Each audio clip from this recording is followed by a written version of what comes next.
अस्सलाम वालेकुम दोस्तों, कहानी हैरत कदे का 10वां हिस्सा पेश खिदमत है।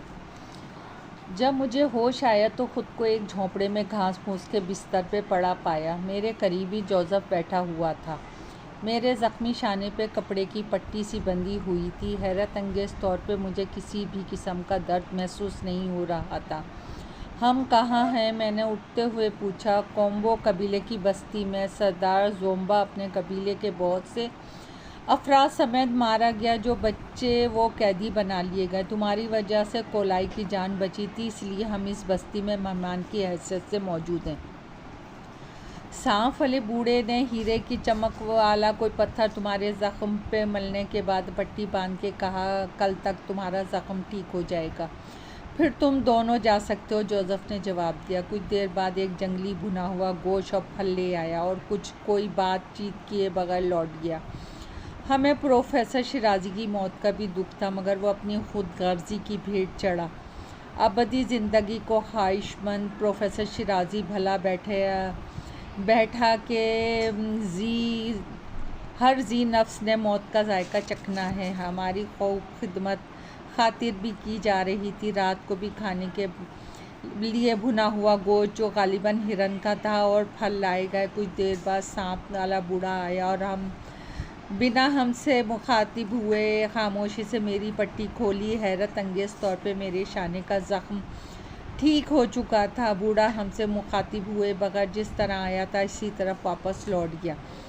दूसरे रोज़ रात 10-11 बजे के करीब जब जोसेफ गधे घोड़े बेच के सो रहा था, जबकि मैं दीवार से टेक लगाए हानि के ख्यालों में मगन था। हानि की हमशक्ल गोलाई को देखने के बाद मैं बेकल सा हो गया था और हानि शिद्दत से याद आने लगी थी। इसी वक्त दरवाजे पे मध्यम सी कदमों की चाप सुन के मैं चौंक गया। ये वही पुरस्कार बूढ़ा था जिसके गले में सांप हर वक्त मौजूद रहता था।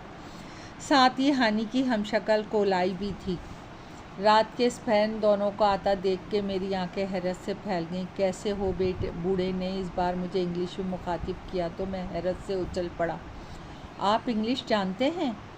इसमें हैरत की क्या बात है? मैं इंग्लिश समेत दुनिया की बहुत सी ज़बानें जानता हूँ, उनमें उर्दू भी है। तुम कहो तो मैं तुमसे उर्दू में भी बात कर सकता हूँ। वैसे हम तुम्हारे एहसानमंद हैं कि तुमने गोम्बो कबीले की देवी की जान बचाई। वैसे मेरा ताल्लुक़ हिंदुस्तान से है, कई बरसों से यहाँ हूँ। यूँ समझो अपनी जवानी इसी कबीले में गुजारी है।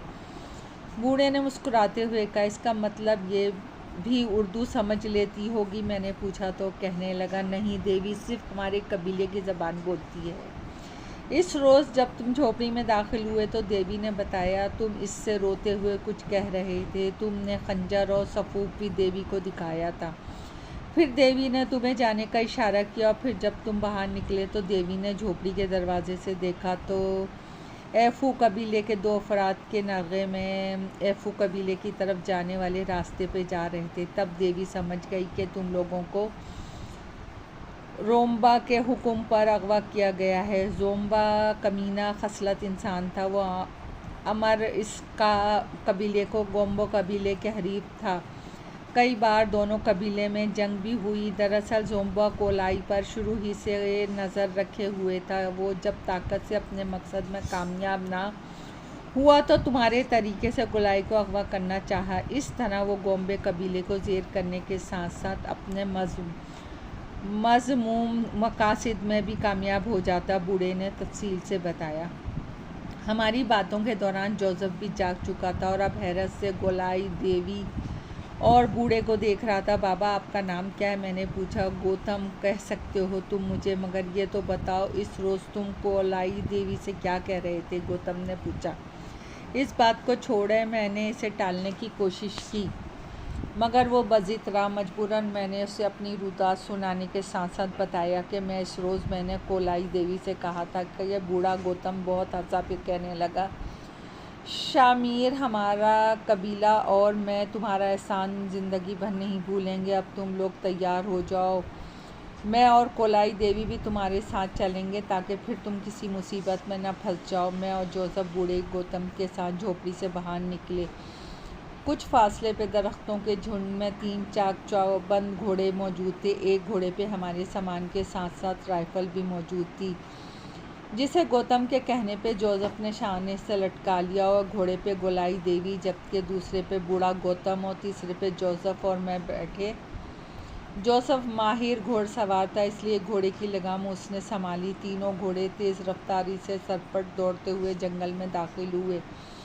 अपनी जान खतरे में डाल के कोलाई देवी की जान बचाने का सिला हमें मिल गया था और वो बूढ़ा गौतम और कोलाई देवी हमें बाहिफाजत पहुंचाने हमारे साथ जा रहे थे। बज़ाहिर तो कोई ख़तरा ना था, मगर फिर भी जंगली दरिंदों से वास्ता पड़ सकता था। शायद इसीलिए गौतम ने राइफ़ल जोसेफ के हवाले की थी।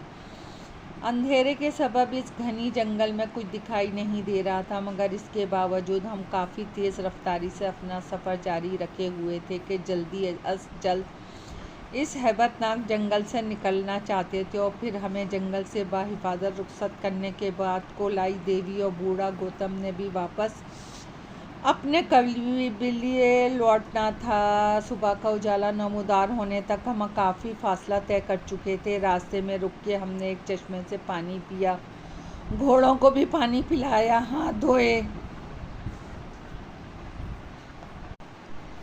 धोए और ताज़ा दम होके आगे चल पड़े। चलते चलते दिन ढलने लगा। हमारी कोशिश यही थी कि रात होने से पहले पहले इस जंगल से निकल जाएं। गौतम के साथ होने से ये फ़ायदा हो रहा था कि इसने जंगल से बाहर निकलने के लिए बिल्कुल अलग रास्ता इख्तियार किया था, इसलिए सांपों के मस्कन से गुज़रे बगैर हम काफ़ी फासला तय कर चुके थे। मुनासिब रफ्तार से चलते चलते बिलाखिर हम जंगल से बाहर निकल ही गए। यहाँ की सड़क पर इक्का दुक्का गाड़ियाँ नज़र आ रही थी। अजनास से लदी बैलगाड़ियाँ, घड़सवार और पैदल चलने वाले भी दिखाई दे रहे थे। रात गुजारने के लिए करीबी कस्बे में वाक़े एक होटल में रिहाइश के लिए 2 कमरे हासिल किए। बूढ़ा गौतम हमारे कमरे में सोया, जबकि देवी कोलाई ने साथ वाले कमरे में रिहाइश इख्तियार की। बूढ़े गौतम का कहना था कि मेरा वतन रवानगी का इंतज़ाम वही करेगा। मैंने इसके कहने पर अपनी सफरी कागजात इसके हवाले किए। दूसरे रोज़ सुबह वो देवी कोलाई के साथ होटल से निकला और शाम को लौटा तो बड़ा खुश नज़र आ रहा था। सफरी दस्तावेज़ मेरे हवाले करके वो कोलाई देवी समेत होटल से चला गया। दूसरे रोज़ जोसेफ मुझे एयरपोर्ट पे छोड़ने आया। जहाज़ में सवार होकर मैं अपनी निशस्त पे बैठा और आंखें मूंद के अपने जहन को सोचों की अलगार से पाक करने की कोशिश की, मगर नाकाम रहा। बार बार ख़यालों में हानि इधर आती। जहाज़ ने टेक ऑफ किया ही था कि किसी ने मेरे पहलू में चुटकी भरी। मैं उछल पड़ा, आंखें खोल के इर्द गिर्द देखा। मेरे करीब ही बुर्क़े में मलबूस एक दोशीज़ा बैठी थी। क्या उसने चुटकी भरी है? मैं सोचते हुए दोशीज़ा को गौर से देखने लगा, जो किसी मैगज़ीन की वर्गरानी में महक थी। मेरी हिम्मत ही नहीं हो रही थी कि इस बुरखा पोश हसीना से कुछ पूछता। जाहिर है वो ऐसा क्यों करती। खैर, ऐसे अपना वहम जानकर एक बार फिर आंखें मूंद कर हानि के बारे में सोचने लगा। अपना कोई याद आ रहा है क्या? मेरी समाज से एक निस्वानी आवाज़ गूंजी और मैंने आंखें खोल दी। आप मुझसे मुखातिब हैं? मैंने पूछा। मेरे करीब आप ही बैठे हैं, शौक़ लहजे में कहा गया। ना जाने क्यों इसकी आवाज़ सुनते ही मेरे दिल तेज़ी से कशिश महसूस हो रही थी। यह हानि के साथ बेवफाई थी। मेरे ख़यालात, मेरे एहसासात, मेरे जज्बात सिर्फ़ और सिर्फ हानि के लिए थे। मैंने निगाहें चुरा कर गहरे कर्बनाक लहजे में कहा, अपने भूलते ही कब हैं। शायद वो मेरे लहजे में छुपा दुख भांप गई। कौन थी वो इसने इस बार संजीदा लहजे में पूछा। वो मेरी मोहब्बत, मेरी ज़िंदगी, मेरी शरीके हयात सब कुछ थी। बरसों से हानि की जुदाई का गम अपने सीने में छुपाए मैं निढाल सा हो गया था। इसका हमदर्दाना लहजा सुन के ना जाने क्यों अपने दिल के ज़ख्म दिखाने लगा। वो हमतन गोश मेरी सरगोशिश सुनती रही। हानि के बाद आपने दूसरी शादी नहीं की? अकेले इतनी लंबी ज़िंदगी गुजारना कहाँ की दानिशमंदी है। दास्तान के अख्तिताम पर वो बोली, शादी ज़िंदा लोग करते हैं, इसके जाने के बाद मैं ज़िंदा ही कब हूँ? मैंने अफसरदा लहजे में जवाब दिया। फिर इस नकाबपोश हसीना से मेरी बात ना हुई। वो मैगज़ीन पढ़ती रही, जबकि मैं आंखें बंद किए ऊँघता रहा। कराची एयरपोर्ट पे उतर के मैं टैक्सी की पिछले नशस्त पे बैठा ही था कि वही नकाबपोश हसीना दरवाज़ा खोल के मेरी करीब आ बैठी और मैं अरे अरे करता रहा। ये क्या बोंगो की तरह अरे अरे लगा रखी है इसने, कहते हुए चेहरे से नकाब उलट दिया और मुझ पर हैरतों के पहाड़ टूट पड़े। वो हानि की हमशक्ल अफ्रीका की जंगली कबीले की देवी कोलाई थी। कोलाई देवी तुम? मेरे मुंह से बेख्तियार निकला। वो शौक लहजे में बोली, इधर जहाज़ में तो बड़ी बेताबियाँ दिखा रहे थे, मैं हानि के बिना अधूरा हूँ और यहाँ मुझे अजनबी नाम से पुकार रहे हो। बुद्धू, अभी तक अपनी हानि को नहीं पहचाना? वो उर्दू में मुझसे मुखातिब थी। इसके कहे गए जुमले ने दर हकीकत मेरे होश हवास छीन लिए थे। ज़मीन व आसमान निगाहों के सामने घूमते हुए महसूस अनहोनी हो चुकी थी। जो हानि जो 3 साल कबल बरस इस दुनिया से रुखसत हुई थी, 3 बरस बाद मेरे सामने ज़िंदा सलामत मौजूद थी। हानि मेरे मुंह से बेख्तियार निकला और मैंने ड्राइवर की मौजूदगी की परवाह किए बगैर इसे बाहों में समेट लिया। हमने कराची के एक आला दर्जे के होटल में क़याम किया। कमरे में जाते ही मेरे इस्तफ़सार पे हानि ने अपनी रुदात बयान की।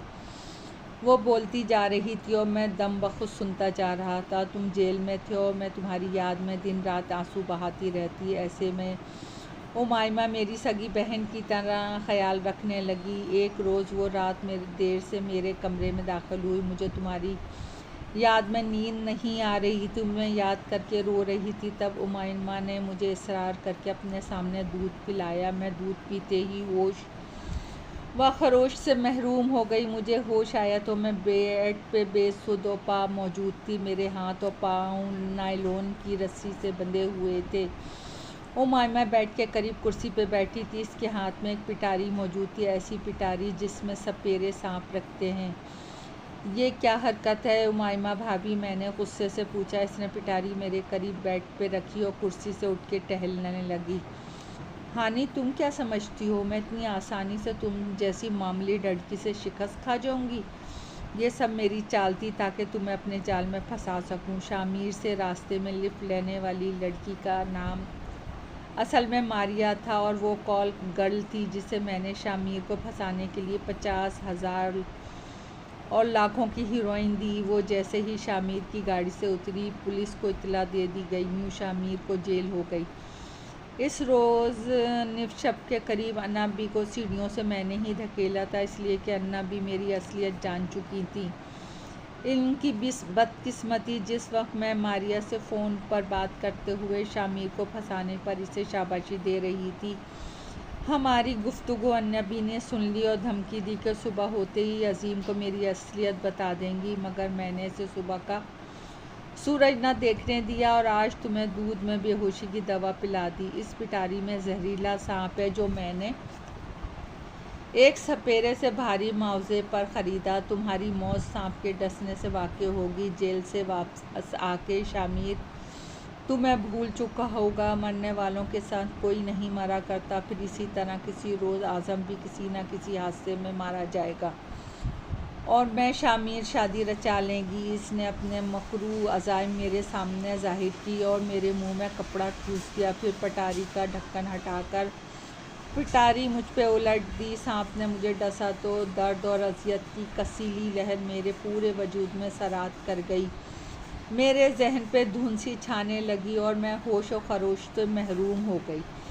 दोस्तों, कहानी अभी जारी है। पसंद आए तो लाइक और सब्सक्राइब कीजिएगा। आपकी दुआओं की तलबगार।